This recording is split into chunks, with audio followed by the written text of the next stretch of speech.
Apa artinya alif lam mim? Semua harus punya makna. Kalau tak punya makna berarti cacat mukjizatnya. Pertanyaannya, apa artinya alif lam mim? Bukan. Sekarang saya bahas. Tidak sekarang ya. Sekarang saya selesaikan sebentar.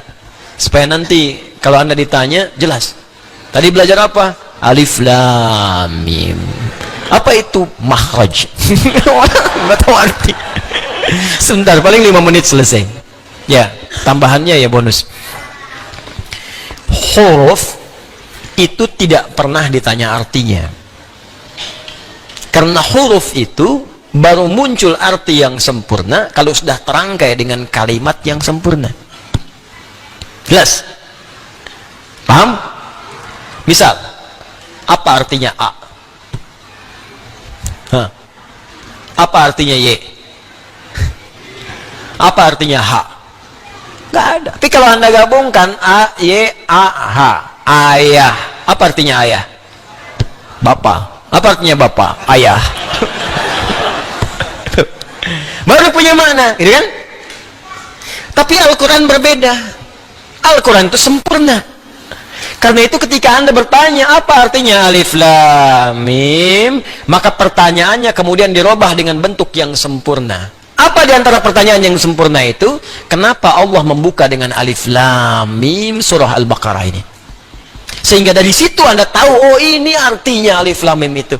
Karena tinggi. Di Quran tuh nggak ada yang nggak jelas. Semua harus punya makna. Kalau tak punya makna berarti cacat mukjizatnya. Karena huruf Al-Quran beda dengan huruf biasa, lain dengan huruf mabna, tapi hurufnya huruf makna, maka setiap hurufnya mesti punya makna.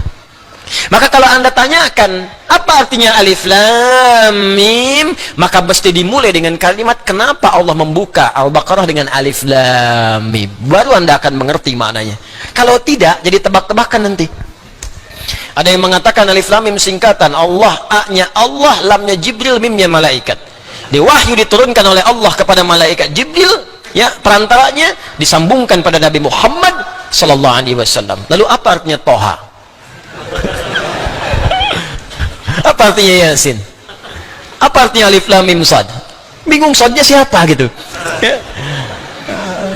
Ya, karena itulah kemudian sebagian ulama tidak memilih untuk menafsirkan itu. Ada yang mengatakan ini mutasyabih, ini sir, ini rahasia dalam Al-Quran, hanya Allah yang tahu dan seterusnya. Kalau gitu kita tanyakan bagaimana Allah memberikan penjelasan.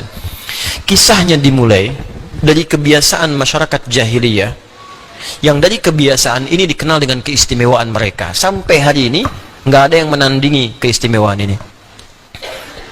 Apa diantara keistimewaan itu? Orang Arab itu, orang Arab, kalau saya katakan Arab berarti yang dulu yang fasih.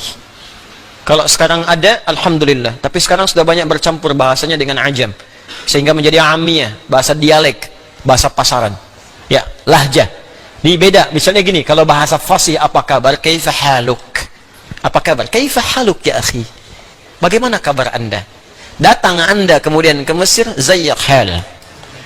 Datang ke Syria, ishnunak. Datang ke Libya, sinjo. Tuh, sinjo. Sin soal pertanyaan, jo.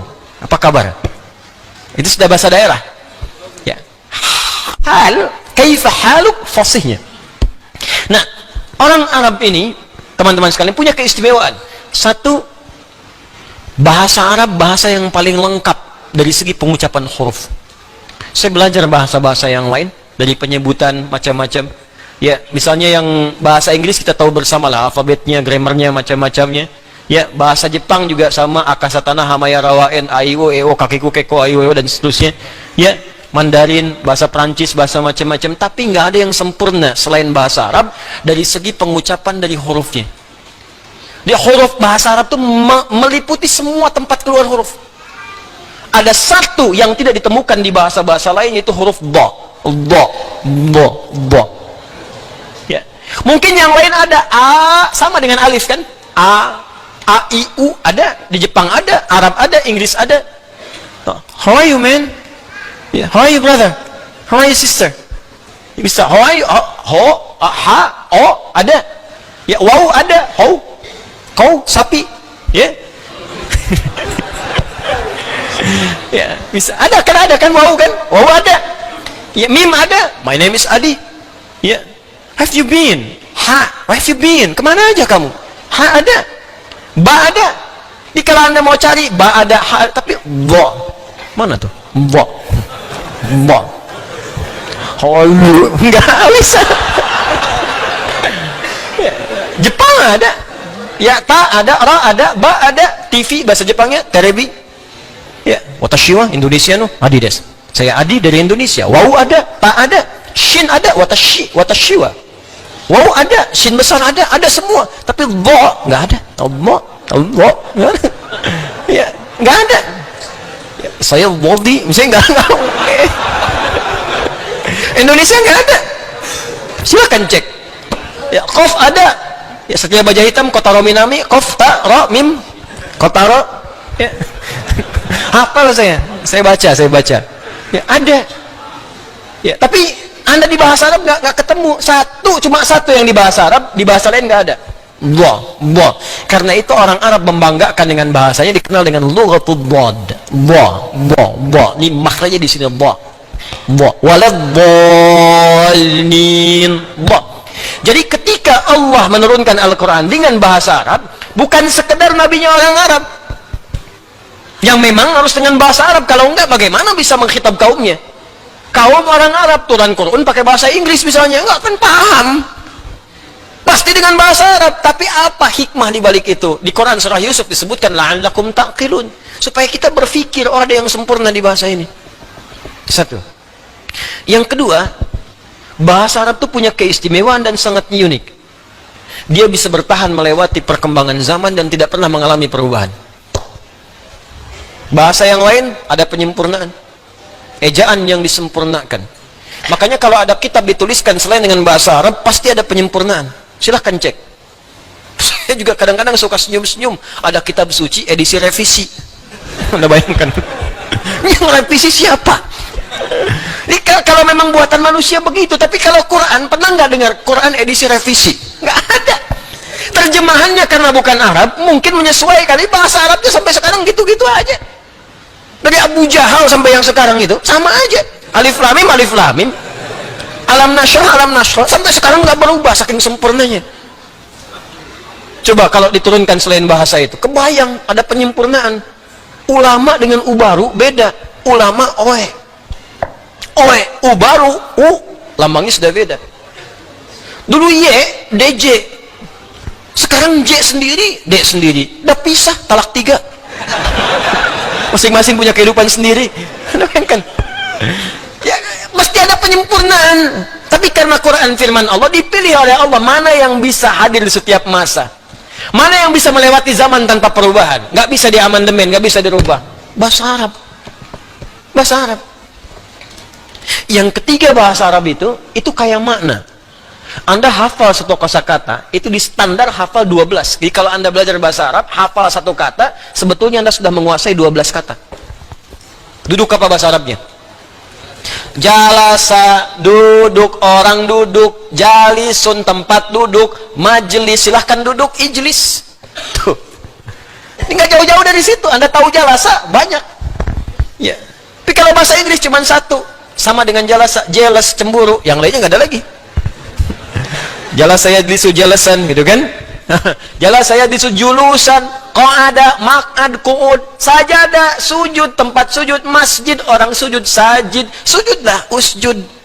Tahu satu kata, Qurannya gampang. Karena di Quran ada usjudulillah, ada masjid jamaknya masjid, ada. Gampang. Jadi ketika Anda menguasai satu, Anda bisa berkomunikasi dengan orang banyak menggunakan otak atik ya, atau tasrif, atau derivasi dari kata-kata ini, lebih gampang.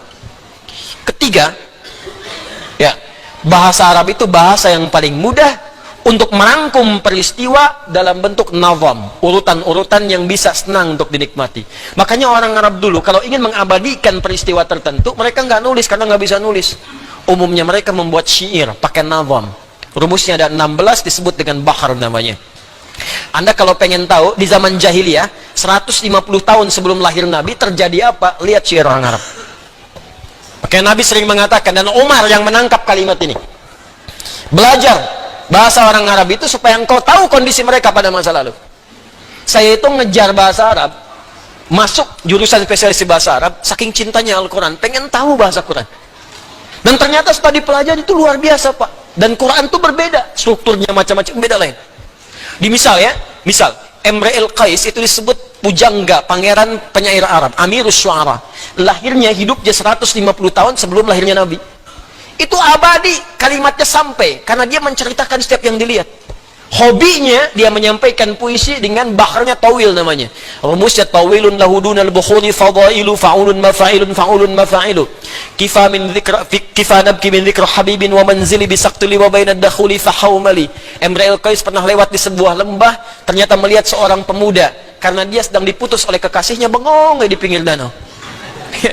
Kifa nabki min dhikra habibin wa manzili. Kamu ngapain sampai bengong, bikinin orang, bikinin kekasih, bikinin rumah di sini? Tenang aja, semua berlalu, tapi masa depan masih bisa kita gapai. Ya, kifa nabki min dzikri habibin wa manzili bisaktuli wa bainad dakhuli fahawmali. Dia sedang homesick ya sekarang, sedang ingat rumahnya di Haumal. Itu sampai disebutkan desanya namanya Haumal, kejadiannya di sini sedang bengong pada saat itu, kejadian 150 tahun sebelum datangnya Nabi. Ada semua. Anda ingin tahu apa yang terjadi saat Nabi pulang dari perang Tabuk? Apa yang terjadi? Disambut di Madinah dengan kalimat syairnya yang dibuka. Tala'al badru alaina min thaniyatil wada'i majaba syukru alaina wadalillahi da'i. Itu kan syair asalnya. Qasidah itu bukan rebana, beda. Qasidah itu syair yang berjumlah 7 bait, disebut qasidah. Ya, jadi qasidah itu bukan pakai rebanya. Dang nuning dang dong, dang nuning bukan. Ya. Itu penambah aja irama, itu instrumennya itu. Asalnya itu syairnya. Dulu nggak ada pakai alat, cuman belakangan aja pakai alat, dufuf namanya. Ya, rebana itu dufuf. Qasidahnya itu bukan rebananya. Ya, jadi qasidah itu syair-syair yang sudah berjumlah 7, disebut qasidah. Kalau qasidah dikumpulkan 3 qasidah disebut diwan namanya. Diwan itu kumpulan-kumpulan qasidah, qasidah kumpulan-kumpulan syair yang berjumlah 7 bait. Gitu. Semua orang yang dilihat bisa bikin puisi seketika. Al-Asma'i itu lihat burung lompat-lompat, burung kecil ya di atas bunga itu, ya bunga yang sedang mekar, di bawahnya ada sungai, itu langsung bisa bikin puisi pakai rajas, mustafilun mustafilun mustafilun mustafilun mustafilun mustafilun. Saya sering bacakan di sini. Sautus safiril bulbuli hayya qalbi thamili alma'u wa zahru ma'a zahri lahzul muqali fa anta yasjid li wa sayyidi wa mawlali fakam tayammuni ghazayilun uqayqali qataftuhu min wajdatin min fi'li hadha ar-rajuli faqala la la la la faqad ghada muharwili wa walwalat wali wali ya waylali faqultu la tuwalwili fabayyinu lu'ali qalat lahu hina kadha in radidul muqali kahatan kakailali tabtabi tabtabuli. Wah, coba ulangi. Saya aja setengah hidup mempelajarinya. Kan orang bilang setengah mati kan, setengah mati itu sekarat. Itu luar biasa. Ya, itu nampak, itu bukan cerita biasa, bukan kalimat-kalimat yang bisa dibacakan tertawa atau senyum belaka, tidak. Itu kisah kejadian, ada nyata. Nyata itu. Di mereka kehidupannya dahsyat, bisa bikin lihat antum aja jadi syair. Ya. Sautus safiril bulbuli, ya pakai tawil aja deh ya, fa'ilun mafa'ilun fa'ulun mafa'ilun fa'ulun mafa'ilun fa'ulun mafa'ilun. Jalastu fa'ikun kursi fara'aitu fara'aitu ra'isun aswada jalisun amami biqafiyatihi. Ya, misal saya duduk sedang di bangku sedang mengajar, maka di hadapan saya ada sudut kemiringan tertentu, seorang pakai peci hitam duduk depan saya. Ya, fatabassama dhahikan ra'ani, maka dia tersenyum-senyum sambil ketawa melihat saya. Ya. Itu dibikin aja, rumusnya ada sendirinya. Ya, cuman